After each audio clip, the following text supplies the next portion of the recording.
Les Augustines de l'Hôtel-Dieu de Québec céderont bientôt à la collectivité québécoise un patrimoine évalué à plus de 100 millions de dollars.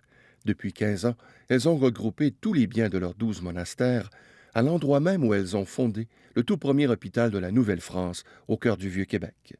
Les Augustines ont aussi créé une fiducie de 5 millions de dollars qui permettra à des laïcs de gérer ce grand lieu de mémoire. Vous savez, on ne veut pas que dans 10 ans, 15 ans, 20 ans d'ici, qu'on fasse n'importe quoi avec ce lieu-là.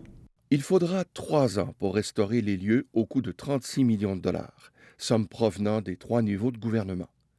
En attendant, des spécialistes en muséologie ont déménagé tous les biens des Augustines dans des entrepôts, le temps qu'on transforme le lieu de mémoire en musée, hôtellerie culturelle et centre de ressourcement. 300 personnes, en majorité des bénévoles comme l'historien Pierre Laoude, assistent les Augustines dans leurs projets. Les biens qu'on va sauver ici, combien d'autres on va perdre ailleurs? Et ça, je pense qu'on n'en est pas encore conscient. L'initiative des Augustines a aussi inspiré la nouvelle politique d'acquisition des biens des communautés religieuses du Musée de la civilisation du Québec. Mais il faudrait tripler la superficie des réserves muséales pour accueillir toutes ces collections. Ce que nous gérons ici, ce n'est pas les biens du Musée de la Civilisation, c'est les biens des Québécois.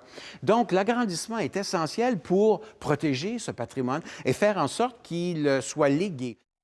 Les Sœurs de la Charité de Québec ont elles aussi choisi de léguer leurs biens au Musée de la civilisation, et des inventaires dans une trentaine de communautés religieuses sont en cours avec l'aide de la Société des musées québécois. Jean-Robert Fauché, Radio-Canada, Québec.